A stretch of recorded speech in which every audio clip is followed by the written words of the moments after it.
Ya, apakah Anda ini seorang Muslim? Ya, ya, alhamdulillah. Seorang Muslim. Bagaimana? Apakah Islam masih bisa berdiskusi? Karena selama ini saya lihat begini, Bu. Banyak orang Islam bahas agama Kristen. Contohnya siapa? Hmm. Don Ditan, Irene Handono, Ari Untung, ya kan? Abdul Mm-mm. Somad. Ya kalau saya sebutin sampai besok pagi nggak kelar-kelar. Hmm. Nah, ketika orang Islam bahas agama Kristen, kami orang Kristen Mhm. menjawab, menyanggah begitu. Nah, Ya kalau saya begini ya, tetapi Mas apa sebaliknya, sih namanya? Adanya namanya Mas Edis iya, TV. Edis TV. Tetapi sebaliknya, ketika kami orang Kristen bahas agama Islam, orang Islam nggak mampu lagi menjawab. Yang ada panas, surup massal, ya, biasa demo bersilit-silit, datang ke polisi, nah begitu.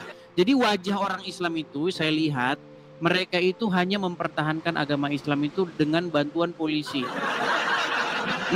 Kalau nggak ada kalau nggak ada polisi, nggak ada hukum penistaan agama, agama Islam itu udah punah begitu. Karena udah nggak ada lagi yang percaya dengan agama Islam. Salah. Nah, tema malam ini adalah tunjuk satu keturunan Ismail yang jadi nabi di dalam Al-Quran. Baik, sebelumnya Silakan. Assalamualaikum warahmatullahi wabarakatuh. Saya Muslim, tetapi Tidak memang boleh mengucapkan salam. Menurut Muhammad dilarang mengucapkan salam kepada non-Muslim. saya Iya. mengucapkan salam ke teman-teman yang Muslim di sini. Oh begitu. Baik, silakan lanjut. Ya, oke, baik ya. Oke, sebelumnya Mas Edi, saya sendiri kalau berbicara tentang ilmu Al-Quran, mungkin Mas Edi, karena katanya tadi 13 tahun ya, Betul, 13 tahun saya betul. kan ataupun menafsirkan Al-Quran itu sendiri. Luar biasa, terima kasih sebelumnya. Ya, saya sebagai seorang Muslim masih sangat kosong ilmu saya. Tetapi pertanyaan saya belum bisa menjawab ini, Mas. Pertanyaan saya malah saya ingin tahu, yang memberikan statement ataupun yang menulis hal ini, tema untuk malam ini siapa dulu? Saya menulis tunjuk satu keturunan Ismail yang jadi nabi di Quran. Karena orang Islam itu sudah berbohong berjamaah bahwa ada satu keturunan Ismail yang jadi nabi di Quran. Ternyata saya cari dalam Quran, nggak ada keturunan Al-Quran Ismail yang jadi nabi. Oke. Begini ya, kalau saya sendiri kita harus mengartikan arti nabi itu sendiri apa. Oke, arti nabi itu baik. Sendiri apa? Baik, jadi ini pertanyaan bagus nih, karena kelihatan ibu ini cerdas ya, walaupun sayang sekali tidak mengerti agama Islam. Baik. Siapa? Tadi kan sudah mengakui, tadi kan ibu sudah mengakui saya seorang awam. Belum begitu fasih, ilmu saya belum begitu tinggi seperti masnya, tetapi saya meyakini agama saya. Baik. Jadi kalau kita belajar akar sebuah kata atau mencari makna secara etimologi, kata nabi itu kan sudah jadi bahasa Indonesia. Akar katanya sebenarnya asal usulnya berasal dari bahasa Ibrani, dari kata nevi, ya, itu untuk laki-laki. Kalau untuk perempuan neviah. Jadi nevi itu untuk laki-laki, itu tunggal satu. Tapi kalau neviim artinya nabi-nabi, banyak nabi. Nah, kalau neviah itu perempuan. Artinya apa? Artinya pelihat. Pelihat dalam pengertian dia melihat sesuatu yang disingkapkan, yang akan terjadi di masa lampau. Begitu. Itu arti nabi. Nah, agama Islam itu mengambil kosakata nabi itu, tapi sayang sekali tidak mengerti artinya. Nah, makanya sekarang ketika kita cari akar kata nabi di dalam agama Islam, itu artinya berasal dari kata an-naba, yang artinya dari tempat tinggi. Dari tempat tinggi. Iya. Berarti itu adalah menurut definisi agama Islam. Tapi ya seperti biasa, ngarang bebas. Iya. Gitu, Mas. Jadi dalam pengertiannya nabi ataupun rasul itu adalah penyampai pesan, penyampai berita. Ya, nah dari kata mana yang Mas tadi sebutkan itu bisa refer dari berbagai macam bahasa. Tetapi yang kita believe, yang kita percaya bahwasanya Rasul ataupun Nabi itu adalah penyampai pesan.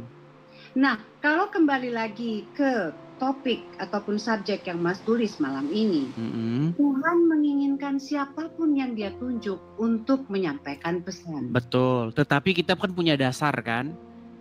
Artinya begini, ini kan peristiwa-peristiwa yang sudah terjadi di masa lampau nih Bu, betul?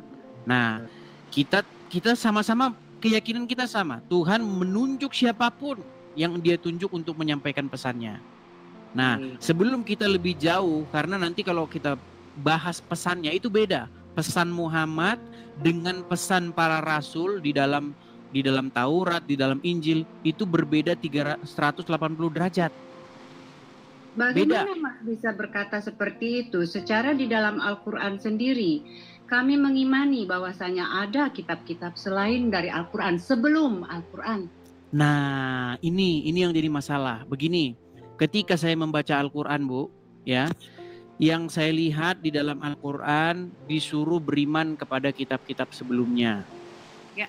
Disuruh beriman kepada Injil, disuruh beriman kepada Taurat. Tetapi yang jadi masalah besar adalah di rumah orang Islam sekarang tidak ada dua kitab itu. Tidak ada kitab Taurat dan tidak ada kitab Injil. Yang ada adalah kitab-kitab yang datang sesudah Al-Quran. Kitab yang mengatakan bahwa di surga ada pesta, mohon maaf nih, pesta SEX. Ya kan? Ya, mungkin Ibu sebagai Muslim belum pernah mendengar itu. Mas yang sendiri dapat referensi itu dari mana dulu?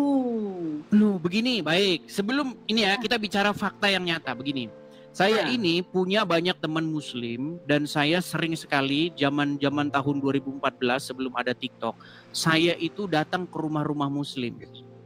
Nah, ketika saya datang ke rumah-rumah Muslim, tidak pernah saya jumpai di rumahnya itu ada Injil ataupun Taurat. Tetapi yang ada di rumahnya itu kitab-kitab fikih, kitab-kitab hadis, kitab karangan ulama A, ulama B, ulama C.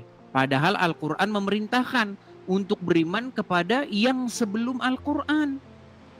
Begini Mas, kalau begitu yang salah itu bukan orang Islamnya yang rumah yang Mas datangin, yang salahnya itu Mas. Kenapa kita masuk ke rumah yang orang Muslim yang seperti itu, yang kurang ilmunya?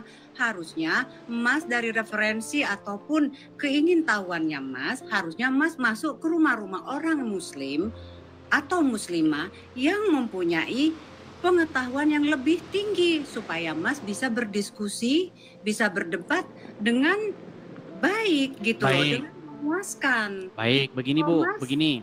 Ibu kan seorang muslimah ya? Yo. Oke, sekarang saya mau tanya dengan jujur, apakah di rumah Ibu ada Taurat ataupun Injil? Kalau Injil saya banyak saudara ya. Bukan, di rumah Ibu adakah Taurat dan Injil? Tidak ada. Tidak ada, itu fakta nyata bahwasanya umat Muslim tidak menjalankan Al-Quran. Ini justru ini yang umat Muslim jalankan. Coba ya, Ibu mungkin belum pernah dengar ini, karena tadi kan nih. Tapi itu tidak usah diperdebatkan. Bukan, kita nggak berdebat, kita hanya sharing saja, sharing. Inilah yang dipercaya oleh umat Muslim. Lihat ya, kitab ini yang dipercaya umat Muslim nih.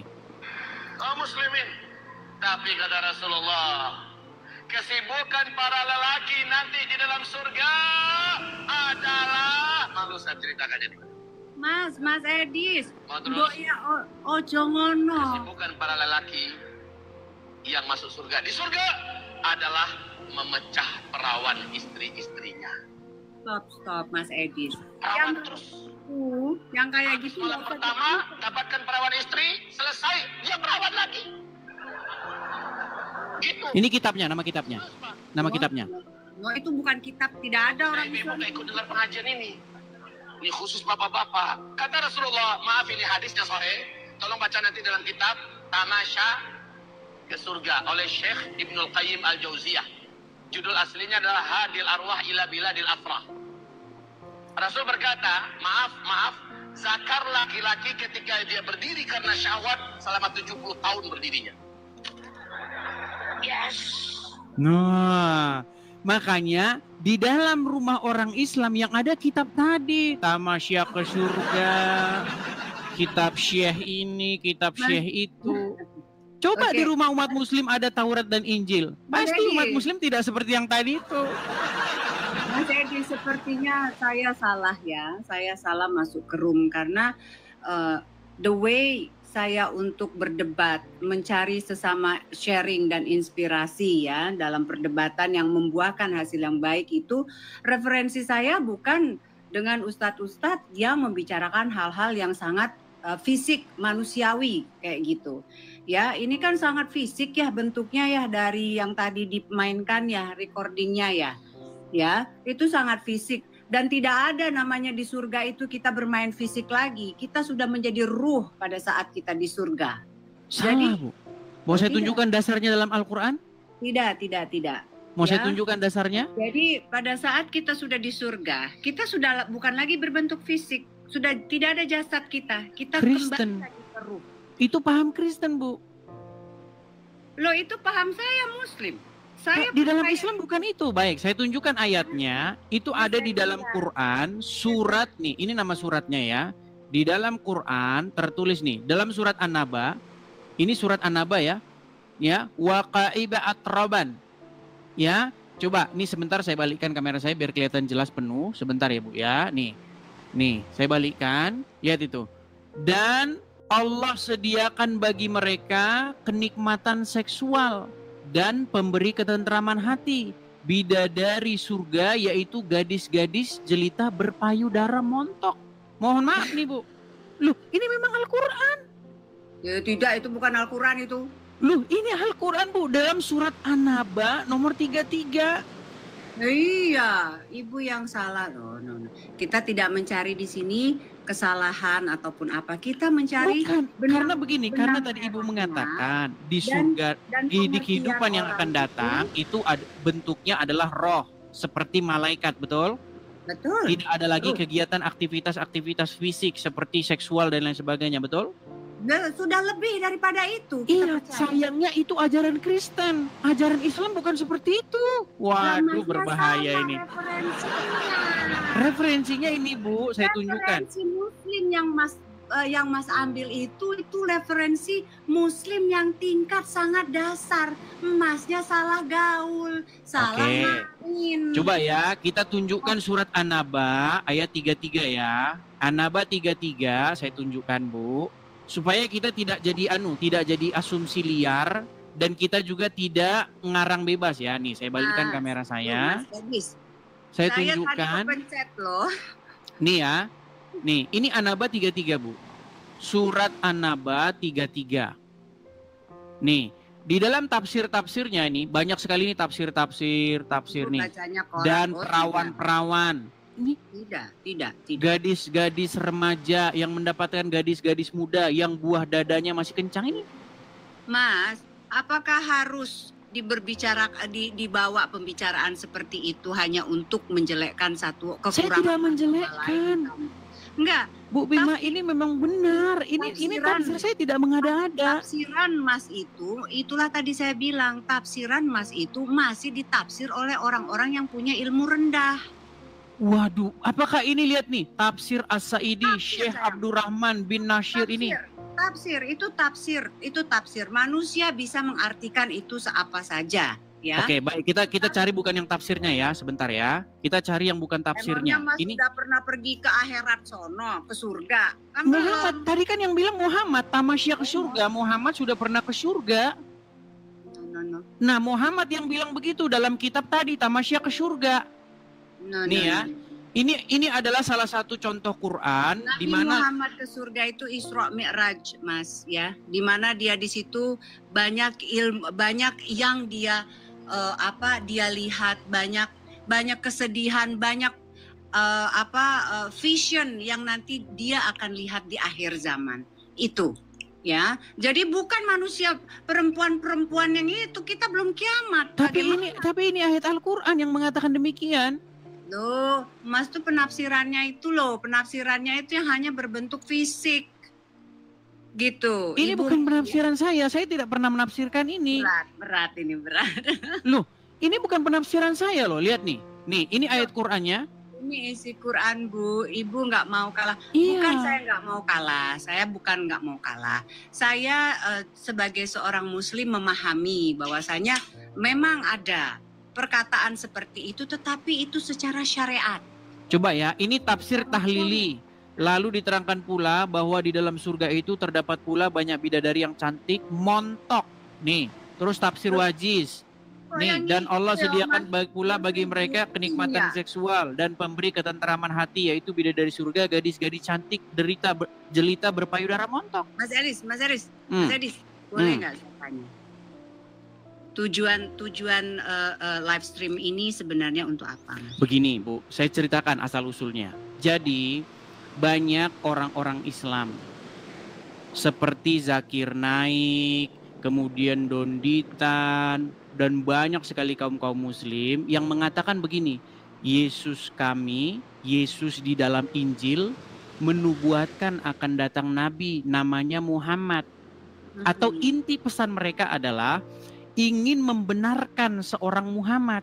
Nah, karena mereka berlaku seperti itu, mengatakan bahwa Yesus kami menubuatkan seorang bernama Muhammad, maka di sini saya sebagai orang Kristen saya bilang, ajarannya berbeda, bro. Berbedanya gimana? Yesus mengajarkan di kehidupan yang akan datang tidak ada kawin-mawin. Muhammad mengajarkan di kehidupan yang akan datang ada bahkan pesta. Pesta Nah, itu ajaran Muhammad, Bu. Yang mengatakan itu bukan saya. Tahu, Mas, mungkin ya, Mas juga harus tahu. Di mana Nabi Muhammad sendiri mengatakan bahwasanya Islam sendiri itu terbagi oleh berbagai berapa golongan di akhir zaman itu nanti ya. Nah, kita sendiri juga tidak tahu di mana atau apa golongan yang mana yang paling pure, yang paling benar ajarannya.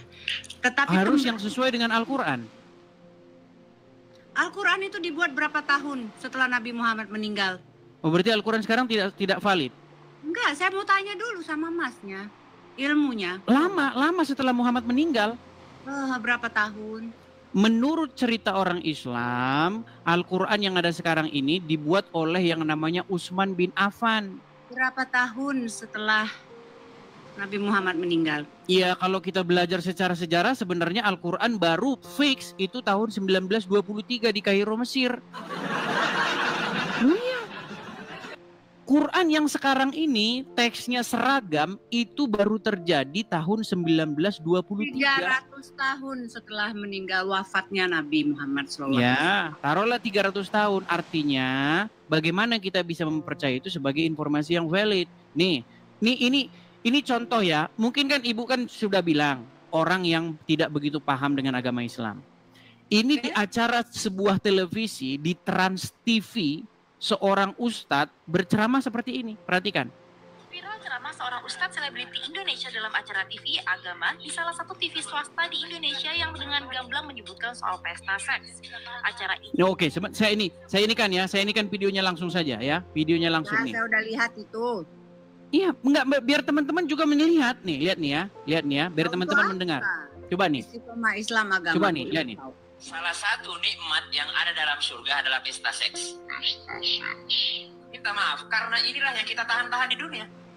Inilah yang kita tahan-tahan di dunia. Dan kenikmatan terbesar yang diberikan Allah Subhanahu wa Ta'ala di surga adalah pesta seks.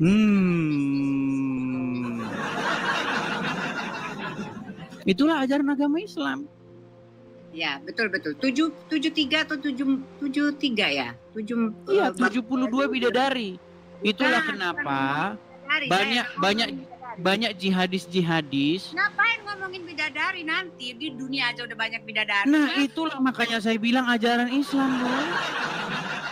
Nah, menurut Muhammad, wanita-wanita kebanyakan masuk neraka, penghuni neraka. Makanya gimana? Kita santai aja di sini. Iya, santai saja. Maksudnya begini, kalau umat Islam mengatakan bahwa Yesus kami menubuatkan Muhammad, maka kami sebagai Kristen, kami umat Kristen akan menjawab, nggak mungkin Yesus kami menubuatkan orang seperti Muhammad. Karena ajarannya soal, saya malu ngomong kayak begitu di hadapan ibu, ajarannya soal SEX. Mas Edis, ini kalau saya ya, kalau saya sangat paham dan saya tidak tahu kalau ini bisa diterima ataupun tidak. Kalau saya, keimanan itu berasal dari ruh yang suci, ya. Sedangkan agama itu adalah sebagai petunjuk kita bagaimana kita itu masuk ke dalam jalur yang benar. Bagaimana cara kita berterima kasih, bersyukur, memuji Tuhan kita, menunjukkan rasa terima kasih kita kepada Tuhan. Tapi itu mustahil dicapai kalau seseorang itu percaya agama Islam. Loh, kenapa tidak? Karena begini, tidak mungkin seseorang itu menjadi baik, tapi di detik yang sama dia percaya agama Islam. Mas, terkadang gini Mas Edis, keyakinan itu tidak membutuhkan suatu akal logika yang terlalu berlebihan. Tapi begini, yakin saja. Begini. Kita yakin suami, jangan jauh-jauh deh ke Tuhan. Kita yakin suami kita setia, yakin. Oke, sekarang masalahnya begini.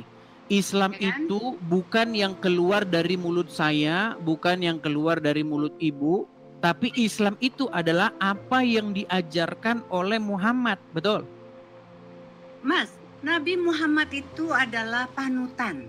Iya, Islam adalah apa yang diajarkan oleh Muhammad, betul? Apapun yang dilihat, yang dia lakukan. Nah, yang dia lakukan ini kan dilihat dari berbagai macam pandangan. Penglihatan orang yang berbagai macam ya pada saat itu. Bisa saja mereka mentafsirkan lain. Bisa saja pengertian dari satu orang dan satu orangnya lain, dari para sahabatnya itu pun lain gitu loh. Baik. Ya? Kalau ini kira-kira bagaimana? Apakah kita di sini masih berlainan di sini? Ini adalah ajaran agama Islam nih. Makanya saya tadi bilang, mustahil seseorang itu menjadi orang baik tapi di detik yang sama dia Islam. Itu statement saya. Itu statement saya. Kalaupun ada, saya percaya banyak orang yang KTP-nya tertulis Islam tapi dia baik. Teman-teman saya, keluarga saya di KTP-nya Islam tapi dia orang baik. Karena apa? Karena dia tidak menjalankan ajaran agama Islam. Seandainya dia menjalankan agama Islam, dia akan jadi orang jahat. Nih, saya tunjukkan. Bagaimana jika orang Islam menjalankan ajaran agama Islam? Nih saya balikkan ya, perhatikan. Nih, saya tunjukkan. Perhatikan. Sebentar, agak sedikit blur. Nih, ini hadis, nomor hadisnya ini, ya, dari Abu Hurairah radhiyallahu anhu, Rasulullah SAW bersabda, janganlah kalian memulai salam kepada Yahudi dan Nasrani. Apabila kalian bertemu dengan salah satu dari mereka di jalan, maka desaklah ia ke jalan yang sempit. Ini ajaran Islam. Kalau ketemu dengan orang Yahudi, orang Nasrani di jalan, desak mereka, persempitlah jalan mereka. Makanya saya tidak heran kalau ada orang Kristen di jalan, ada orang Islam pasti dibubarin ibadahnya. Makanya saya bilang, ini ajaran orang Islam. Makanya saya bilang mustahil seseorang menjadi Islam di detik yang sama dia jadi orang baik. Nggak pernah. Oke, ini hadis siapa? Nggak tahu saya itu hadis dari mana. Nah, hadis makanya saja. tadi saya bilang Bu Bima, yang membuat Ibu Bima masih Islam adalah karena Ibu Bima tidak mendalami agama Islam. Seandainya Ibu mendalami agama Islam, saya yakin besok pagi Ibu tidak jadi orang Islam lagi. Tidak ada. Saya sampai mati tetap akan memeluk agama saya Islam. maklum karena Ibu tidak memperdalam agama Islam. Kata siapa? Buktinya tadi Ibu sudah mengakui saya masih minim ilmu, betul? Ya kalau ilmu kan kita harus banyak belajar. Iya, artinya Ibu Bima kurang memperdalam agama Islam, betul? Baik. Nah, boleh, itulah sebabnya Ibu masih Islam. Saya percaya Ibu orang baik. Saya percaya secara garis besar Ibu orang baik. Karena apa? Karena Ibu tidak menjalankan agama Islam. Seandainya Ibu menjalankan agama Islam, tidak boleh berteman dengan orang non-muslim. Sekarang saya tanya Bu, saya percaya Ibu walaupun di KTP Islam, tapi Ibu kalau memberi makan orang, saya yakin nggak pandang bulu. Mau Kristen, mau Buddha, mau Hindu, kalau Ibu punya makanan pasti Ibu kasih tetangga, betul? Tapi sayang sekali itu bukan ajaran agama Islam. Siapa? Saya tunjuk lagi di berat ini teman-teman. Saya akan tunjuk lagi. Mas itu tak cari referensinya itu Ustadz nu bener atuh. Ini adalah ajaran agama Islam. Saya tunjukkan lagi hadisnya ya.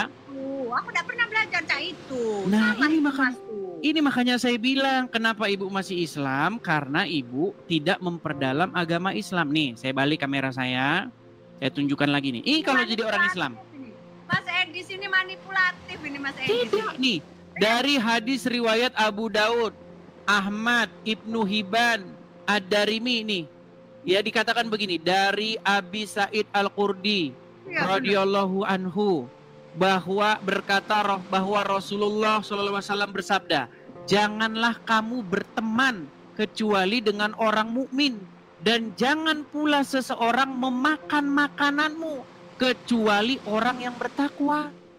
Mas, udahlah Mas itu makanya kalau memang benar mencari ilmu keislamannya itu, pergilah ke Islam ataupun tokoh-tokoh ataupun ustadz-ustadz, guru-guru yang memang sudah tinggi ilmunya. Sudah saya lakukan. Ada KT.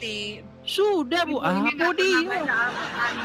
ini udah belajar agama Islam itu sangat dalam sekali. Udah KT. Sekali ngomong sama biasa baik. Biasa baik kau itu udah KT kau tuh. Aku Islam, aku paham. Tapi begini Bu Bima. Pertama-tama saya mengatakan ada dalilnya, ada dasarnya. Saya tunjukkan di layar. Dalil kacang itu udah kate. Nah, ini dia masalahnya. Yang kau pakai itu dalil. Ini namanya sifat-sifat begini Bu Bima. Ini namanya sifat-sifat menolak kenyataan. Kita tidak boleh seperti itu. Fakta adalah fakta, tidak boleh kita menolaknya. Enggak gini kan, tadi kan kamu udah, Mas Edis kan udah tahu tuh, dasar basicnya sendiri, Islam sendiri kan ada 73 golongan. Ya, jadi Mas Edis sendiri melihatnya itu di mana dulu, gitu loh. Begini, kenapa saya katakan Ibu Bima adalah termasuk 72 golongan yang sesat? Kenapa? Pertama, karena satu, tidak menggunakan dalil. Ya kan, sedangkan saya itu menggunakan dalil-dalil. Contoh surat An-Naba ayat 33, bahwasanya orang-orang bertakwa pahala ya hadiahnya adalah gadis-gadis yang berpayudara besar. Itu Al-Quran yang mengatakan. Lalu janganlah makananmu dimakan oleh orang kecuali orang yang bertakwa. Janganlah kamu berteman kecuali dengan orang muslim. Enggak, saya tidak sepaham dengan itu. Masalahnya itu ajaran agama Islam. No. Makanya sudah saya bilang, mustahil seseorang menjadi Islam di detik yang sama dia jadi orang baik. Kalaupun ada orang Islam yang baik, itu karena dia tidak menerapkan ajaran agama Islam. Apakah kita penting memperdebatkan suatu kata-kata yang dibuat oleh manusia sendiri sehingga mengenyampingkan yang namanya kesucian ruh kita sendiri? Sekarang, apakah saya mengatakan sesuatu yang saya katakan sendiri? Apakah itu yang tertulis di dalam literatur agama Islam? Dibuat oleh siapa? Bukankah Anda... Oke, sekarang saya tanya, Ibu percaya nggak bahwa Al-Quran itu firman Allah? Saya percaya Al-Quran, tetapi kalau yang tertulis di dalam An-Naba 33 tadi apa? Nah, itulah makanya ditafsirkannya itu dari berbagai macam perspektif, Mas. Ini tidak penafsiran. Waqaiba atroban. Artinya adalah gadis-gadis yang berpayudara menonjol. Mas Edis itu terlalu cetek pemahaman tafsiran dari Al-Quran itu sendiri. Secara gini Mas, kalau kita itu ibaratnya sudah menjadi ruh, apakah masih kita pandang itu yang kayak gunung-gunung apa tadi Mas bilang itu? Itulah ajaran agama Kristen. Nih, ada satu dialog antara Yesus dengan orang-orang Saduki. Jadi Jadi ada satu sekte dalam agama Yahudi, yaitu orang-orang Saduki. Orang-orang Saduki itu tidak percaya dengan kebangkitan orang mati. Kalau orang sudah mati, sudah selesai hidup ini, nggak ada kebangkitan. Nah, orang-orang Saduki dalam tanda kutip, mereka mengejek Yesus dengan pertanyaan begini. Guru adalah seorang wanita. Dia memiliki suami, kemudian suaminya meninggal. Nah, kemudian dia mengambil suami lagi, suaminya meninggal lagi. Mengambil lagi sampai 7 kali. Lalu perempuan itu pun mati. Pada hari kebangkitan nanti, siapakah yang menjadi suami dari perempuan itu? Sebab dia telah bersuamikan 7 orang. Apa kata Yesus? Kamu betul-betul sesat. Karena pada waktu hari kebangkitan, orang tidak kawin dan dikawinkan, melainkan hidup seperti malaikat di sorga. Orang tidak kawin lagi. Tubuhnya tidak membutuhkan lagi makanan untuk bisa hidup, tetapi dibangkitkan dengan tubuh yang baru. Nah, sedangkan di dalam ajaran agama Islam, lanjut. Loh, bahkan ada ceramah dari satu ustazah, ceramahnya sangat viral dan fenomenal. Apa dia bilang? Di hari surga besok, Bu, ya, jangankan pangeran-pangeran, suami orang pun tidak apa-apa. Itu ajaran ustazah yang sangat viral. Mungkin sebenarnya nggak harus jadi ustazah, itu saya kali ya. Nah, makanya coba tanggapi dulu itu ustazah yang lagi viral. Dia bilang apa? Jangankan pangeran, kata dia, dengan logat Minangnya. Jangankan pangeran, suami orang pun nggak masalah kalau mau. Itu surganya Islam. Turunin Bang, bosen katanya. Udah disuruh-suruh saya. Gimana kira-kira? Boleh kita lanjut lagi besok atau bagaimana? Oh, nggak masalah. Saya tadi juga sebenarnya agak menarik sih ilmu ini ya. Sharing ini gitu kan, debat ini gitu kan. Tetapi yang ingin saya sampaikan di sini, kalau saya sendiri secara pribadi ya Mas ya, banyak juga yang menghujat saya karena saya tidak menggunakan hijab ya, ataupun saya memakai hijab. Bagus, hijab itu tidak ada dalam Al-Quran. Nggak ada, hijab itu tutup kepala, nggak ada. Saya 13 tahun memperdalam agama Islam, ya 100 kali lebih saya membaca Al-Quran, tidak saya temukan pengertian hijab itu artinya tutup kepala. Yang dihijabi itu ini, dada ke bawah. Karena zaman dulu perempuan-perempuan itu tidak pakai atasan, mohon maaf, tidak pakai atasan. Lalu Umar punya ide, Umar bin Khattab, sahabatnya Muhammad punya ide, berkata begini, wahai Rasulullah, bagaimana kalau istri-istrimu ini dihijabi? Hijab itu artinya penutup badan, bukan penutup kepala. Hijab sebagai penutup kepala itu. Mas Edi, saya bilang di dalam agama saya sendiri pun, dalam agama sebagai seorang muslimah ya, saya juga sebenarnya agak-agak sedikit ingin membuka gitu ya untuk pemahaman teman-teman ya. Ternyata di dalam Muslim sendiri saling menjatuhkan dengan hijab itu sendiri pun itu juga luar biasa pressure-nya, tekanannya gitu ya. Karena saya juga terkadang menggunakan kerudung ataupun kadang tidak gitu kan. Ini apa toh? Apa iki? Gip itu, gip. Gip, oh kemasnya. Terserah, ada ke siapapun dia mau ngasih. Nih, ini saya kasih tunjuk ya. Bagaimana zaman-zaman dulu, saya tidak tahu. Saya tidak tahu ya, mungkin ibu kelahiran tahun berapa saya nggak tahu. Nih, ini adalah wanita-wanita zaman dulu. Nggak ada orang pakai jilbab zaman dulu. I know. Nih, apakah gini, menjadi pertanyaan begini, apakah dulu orang Islam tidak pernah baca Quran? Ini wanita-wanita Indonesia zaman dulu, tahun 90-an. Nggak ada orang pakai jilbab. Nggak ada. Bahkan zaman dulu saya masih ingat, zaman saya masih SD, masih kecil. Kalau ada orang pakai jilbab, kami kira itu kuping besar sebelah. Iya, zaman saya masih kecil, ngelihat orang berjilbab itu, kami merasa heran. Kenapa itu kepala ditutup-tutupin? Karena kami pikir dulu telinganya itu entah sompal, entah gimana. Nih, orang zaman dulu nggak ada jilbab-jilbaban tuh, mana? Nggak ada. Nih, ada ini zaman sekarang, nih modern. Ini zaman sekarang, SMA zaman sekarang. Zaman dulu nggak ada jilbab-jilbaban. Kalau nggak percaya, lihat zaman dahulu. Bagaimana dulu ya, saya masih ingat zaman sekolah. Emang Mas Edi ini lahir tahun berapa? Saya umur saya sekarang belum ada masih 35 lebih dikit. Masih muda lah. Saya Iya. aja udah umur 49, 48. Iya, Ibu mirip artis soalnya. Mirip siapa? Saya lupa. Jadi gini, zaman saya sekolah, zaman saya masih SD, saya masih ingat foto-foto di buku saya dulu. Nah, Ita Purnamasari, Novia Kolopaking, Desirna Nasari, siapa lagi? Pokoknya foto-foto artis zaman dulu nggak ada pakai jilbab. Jilbab itu adanya dari tahun 2015 ke sini. Itu pun yang promosi pakai jilbab harus pakai jilbab. Tukang penjual jilbab. Istrinya ustadz-ustadz di pondok pesantren. Mereka yang gembor-gemborkan pakai jilbab biar laku dagangannya.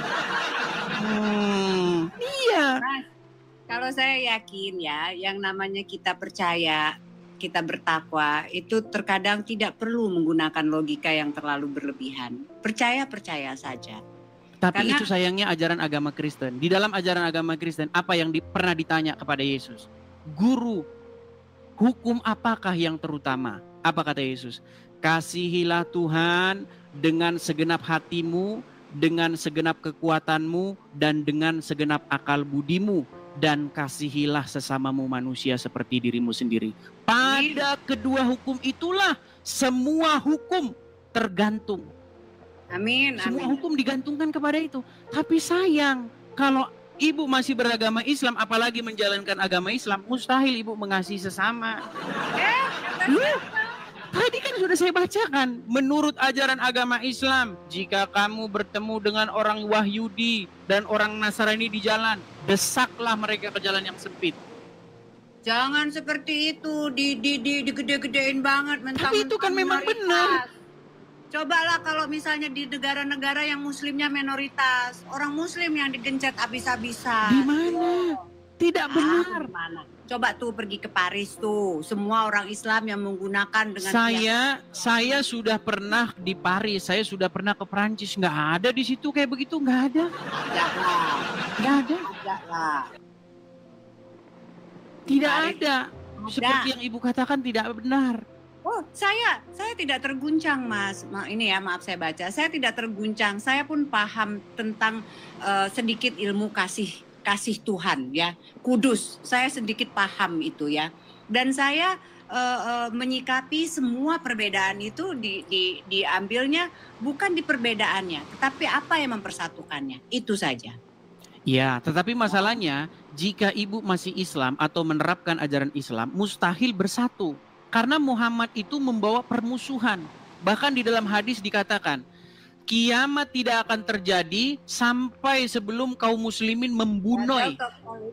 Loh, itu fakta loh. Apa? Saya pakai kata sensor karena nanti ini kan tahu kan TikTok kan banyak kata-kata yang disensor. Maksudnya membunuh NUH. Ada hadisnya. Kiamat tidak akan terjadi sampai kaum muslimin membunuh orang-orang Wahyudi. Makanya ajaran agama Islam ini sebenarnya ajaran kebencian kepada kaum Wahyudi. Loh. Tidak ada itu. Nah, saya mengatakan begitu, saya nggak berani asal-asal loh. Saya itu mengatakan begitu karena ada dasarnya. Nih, saya tunjukkan lagi hadisnya ya. Nih, kiamat tidak akan terjadi sehingga seorang muslim itu membunuh orang-orang Wahyudi. Nih, saya tunjukkan lagi. Udah, Mas itu ngambil referensinya itu di tempat yang salah. Lihat ya. Lihat nih. Nih, artinya ini sabda Rasulullah nih. Hari kiamat belum akan terjadi sampai kaum muslimin memerangi bangsa Wahyudi. Mereka diserang oleh kaum muslimin hingga bersembunyi di balik batu dan pohon. Namun batu maupun tumbuhan itu berkata, "Wahai kaum muslimin, wahai hamba Allah, di belakangku ada Wahyudi, kemari dan bunuhlah dia, kecuali pohon gorgot." Nih, jelas. Kecuali pohon gorgot, karena mereka adalah pohonnya Wahyudi. Makanya banyak orang-orang muslim yang sangat merindukan yaumil akhir. Mereka akhirnya apa? Dibunuh orang-orang Wahyudi. Ajaran kebencian, Bu. Ini kok pada sibuk banget ngomongin 27K ini kenapa? Karena saya ada di sini jadi 27K gitu. Tidak juga. Mereka menonton ketika diskusinya lawan muslimnya itu tidak suka kejang-kejang begitu. Baik. Oh gitu. Seperti Ibu. Ketika Ibu bicara fakti seperti ini ya, sopan ya, berargumen, tidak mencak-mencak, tidak marah-marah. Ini menjadi percakapan yang berbobot, berisi. Oh begitu. Gitu loh. Ya sudah. Karena selama ini yang naik ke sini itu muslim-muslim yang parah. Marah-marah, ngamuk-ngamuk, kesetanan, suruh, kejang masal, berbusa-busa. Itu. Yang naik ke sini kayak begitu terus. Wajah orang Islam di sini sudah digambarkan seperti itu. Bisanya marah, ngamuk. Berargumen nggak mampu. Iya. Kalau saya sendiri ya Mas ya, saya senang dengan diskusi seperti ini. Tetapi bagaimanapun itu tidak akan pernah merubah keyakinan saya. Ya, gini, artinya tidak mungkin membalikkan semudah membalikkan telapak tangan. Ibu sudah dari kecil, sudah dididik bahwa Islam itu agama yang benar, begini-begini. Tidak mungkin membalik itu mudah sekali. Pasti nanti ada yang namanya proses. Proses berjalan, nanti ibu akan mendalami sendiri, baca sendiri. Makanya kalau seorang menjadi muslim, maka dia lambat laun akan mirip seperti Muhammad. Karena Muhammad suri tauladan. Loh, di dalam agama Islam Muhammad itu contoh, sampel, contoh suri tauladan terbaik. Yeah. Muhammad menikahi anak di bawah umur namanya Aisyah. Loh, kan ibu kan belum tahu. Tahu dong, saya tahu. Nah, tetapi bagaimana kita dapat mencontohnya? Jangan disamakan antara climate di zaman dahulu, samakan dengan situasi kondisi climate di zaman sekarang. Kalau demikian begini, coba berikan saya satu orang di zaman Muhammad yang juga menikahi anak di bawah umur. Nggak ada, cuman Muhammad sendiri pelakunya. Tradisi di sana memang sudah, bahkan sebelum lahir pun kadang-kadang sudah dinikahkan, Mas. Tidak ada.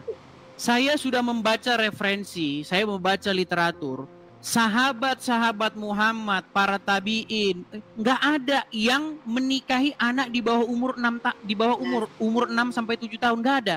Cuman Muhammad. Nah, sekarang gini, pada saat Nabi Muhammad Rasul itu takutnya nih Ben, menggauli istrinya di usia berapa istrinya? Menurut hadis itu 9 tahun. Dinikahi umur 6 tahun dan digauli pada waktu berumur 9 tahun. Nah, 9 tahun itu zaman dulu, Mas. Bapak saya umur 14 tahun udah jadi tentara. Iya, apakah dia menggauli anak umur 6 tahun? 9 tahun? No, you don't get what I mean ya. Bapak saya 14 tahun udah jadi tentara di zaman perang. Iya, ya? Pada zaman saya tahu, pada zaman Jepang, pada zaman Belanda, karena tidak punya tentara, kekurangan kita itu kekurangan tentara, makanya pasukan-pasukan yang waktu Nippon datang, mereka mengerahkan pemuda-pemuda dari umur 14 tahun pun sudah dikerahkan jadi tentara. Pasukan peta itu. Saya itu kan ingin menyamakan pada saat itu usia 12 tahun di zaman dulu dan di zaman sekarang itu beda. Iya, kalau 12 tahun, tapi ini 9 tahun. 9 tahun tuh kelas 2 SD. Lu tadi Mas sedangkan umur 12 tahun itu udah kelas 6 SD. Tadi Masnya bilang digauli itu di usia 12 tahun. Bukan, 9 tahun. Aisyah digauli oleh Muhammad ketika Aisyah itu bermain-main boneka. Makanya saya bilang betapa gawatnya dunia ini kalau orang mencontoh Muhammad. Loh, saya bilang fakta loh, tapi ketika saya mengatakan fakta begini, umat Islam marah dengan saya. Coba, jika ada seorang laki-laki berumur 55 tahun menggauli anak umur 9 tahun, dijemput polisi, Bu. Datang unit PP ini, perlindungan anak. Ya sudahlah, itu kan zaman dahulu, Mas. Nah, makanya saya bilang begini, Bu, yang harus dijadikan contoh suri tauladan itu haruslah Yesus, supaya hidup kita itu benar dan baik. Makanya menjadi Kristen itu kuduslah kamu sebab aku kudus. Sedangkan menjadi seorang Islam menjadi seperti Muhammad. Betapa bahayanya kalau orang jadi seperti Muhammad. Aku diperintahkan untuk memerangi manusia sampai mereka harus. Loh, ada hadisnya. Ada hadisnya loh. Kalau enggak, darah dan harta mereka tidak terpelihara. Mas itu katanya udah 13 tahun baca Al-Quran. Masa tidak menemukan keindahan dari situ? Ketika saya dengar dari umat muslim yang awam-awam, yang unyu-unyu, memang begitu. Islam itu indah, rahmatan lil alamin. Casingnya. Tapi ketika saya badalami, nih saya kasih contoh lagi ya. Nih, jikalau seorang muslim mencontoh Muhammad, inilah yang terjadi Bu. Lihat ya, perhatikan nih. Di dalam Sunan At-Tirmizi nomor sekian-sekian nih, 2531. Apa dikatakan di sini nih? Perhatikan ya. Nih, Rasulullah Shallallahu Alaihi Wasallam bersabda, saya diperintahkan untuk memerangi manusia hingga mereka mengucapkan tidak ada Tuhan yang berhak disembah selain Allah. Apabila mereka mengucapkannya, maka mereka telah menghalangiku untuk menumpahkan darah dan merampas harta mereka. Nih, kalau orang nggak ngucapin syahadat sama Muhammad, darah dan hartanya tidak terpelihara dari Muhammad dan para pengikutnya. Ini hadisnya. Saya tidak mengada-ngada loh. Ini semua dalilnya ada ketika saya berbicara. Saya tidak berpijakan pada hadis 100% Mas. Nah, berarti ini yang saya bilang sulit. Tapi tidak apa-apa, itu proses kok. Saya tahu itu proses. Proses apa? Proses meninggalkan agama Islam. Iya, karena memang pada akhirnya nanti kalau kita betul-betul mendalami, nanti kita waktu tidur malam-malam pikir kan, sebenarnya kita ini mau kemana? Dari mana asal usul manusia ini? Kemana manusia ini pergi? Ya kan? Ya, kalau saya sih punya keyakinan bahwasanya saya ini dari ruh. Ruh itu adalah dari Tuhan dan akan kembali ke Tuhan. Dan di dalam agama Islam tidak boleh sembarangan berbicara tentang ruh. Bahkan Muhammad tidak diberikan pengetahuan tentang ruh. Loh, saya tunjukkan. Ada dalilnya di dalam Quran. Dulu, Aidah, udah. Mas itu belajar Islam mana dulu? Islam cetek, Mas dalamin terus Mas cari perbedaan-perbedaannya. Samano. Baik. Saya ketika berbicara itu tidak asal-asal berbicara. Di dalam Quran surat Al-Isra ayat yang nih, saya balikin ya kamera saya ya.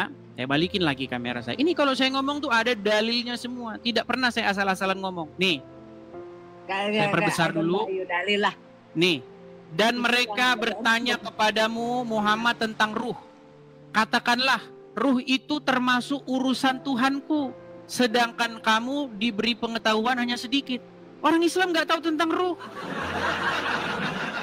Itu Islam mana dulu? Ini Al-Quran, surat Al-Isra.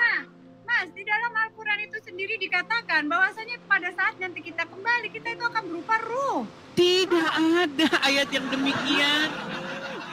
Yang ada adalah Muhammad diberitahu, kalau ada orang bertanya tentang ruh kepadamu, bilang, aku tidak diberi pengetahuan melainkan hanya sedikit. Nah, terus manusia itu menurut Mas punya nyawa itu apa? Nah, di dalam ajaran agama Islam tidak diajarkan seperti itu. Yang ada itu di dalam ajaran agama Kristen. Aduh. Nggak ada, aduh. Tapi kita jadi kejauhan ini bahasan kita ini. Tapi intinya gimana? Nyarinya itu, referensinya itu di tempat yang benar, jangan di tempat yang cuma cetek-cetek gitu ilmunya. Oke, di mana saya harus memperdalam agama Islam? Abdul Somad sudah saya undang datang kemari. Pak Abdul Somad, jangan biarkan umat Muslim setiap hari di sini menjadi menjadi samsak hidup. Pak Ustadz Adi Hidayat, tolong datang kemari. Ayo diskusi dengan saya. Naik ke komal saya. Datang ke sini cukup dengan memencet tombol di HP Anda. Anda sudah datang ke sini. Tidak perlu repot-repot. Saya tahu Abdul Somad soalnya ke Singapura aja dia ditolak. Abdul Somad tuh ke Singapura aja dia ditolak, tidak diterima. Masih cari misalnya kajian-kajian yang sudah lebih tinggi kali ya ilmunya itu di makrifat, kajian makrifat dan lain sebagainya. Jadi bukan hanya sekedar syariatnya aja yang kita baca, yang kita ikutin, repot. Justru kalau kita mengikuti makrifat Islam yang golongan Islam Sufi, nih saya akan tunjukkan apa kata orang-orang Islam. Nih, sebentar ya. Sebentar. Nih, ini kata orang Islam nih.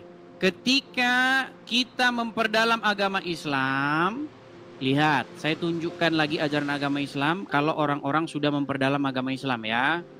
Sabar sebentar. Nih, saya tunjukkan. Ini adalah ajaran orang-orang Islam yang sudah memperdalam agama Islam. Saya tunjukkan ya. Nih, bagaimana umat muslim ketika sudah memperdalam agama Islam, dia akan mengatakan bahwa Muhammad itu adalah Allah. Iya, Muhammad itu adalah Allah. Oh ya? Iya. Sebentar ya.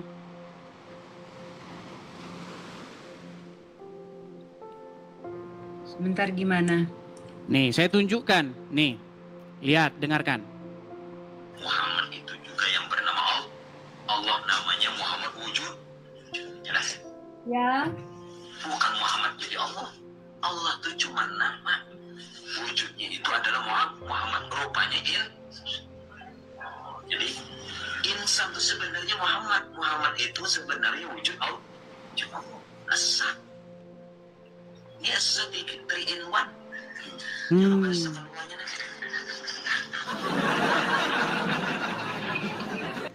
Mas Edis. Oke. Terima kasih banget. Sama-sama, Bu. Nah, itu namanya sudah tadi mengaccept ya. Dan ya semoga gini deh Mas Edis, kalau boleh saya titip, lebih baik kita mengedepankan kesamaan, jangan seharusnya itu yang saya ingini, supaya Islam bahas agama Islamnya, Kristen bahas agama Kristennya. Tapi yang terjadi orang Islam bahas agama Kristen terus. Ya. Oke. Semangat ya, oke Mas Edis. Terima kasih Bu Bima, selamat malam. Selamat malam. Ya, itulah teman-teman ya, ketika Anda naik ke sini bagus, baik, saya akan tanggapi. Tapi orang Islam datang ke sini marah, kejang, emosi, Ya, teman-teman ya, sudah ada 28.000 orang menonton secara langsung di TikTok saya ya. Silahkan, saya mengundang orang-orang muslim yang memiliki ilmu atau kapasitas untuk membahas agama Islam. Jangan yang datang ke sini cuman marah, ngamuk, kejang, surup. Kalau mau ngamuk, kejang, surup, tempatnya di Monas. Pakai baju daster sono di Monas, demo. Di sini tempat belajar. Yuk, silakan.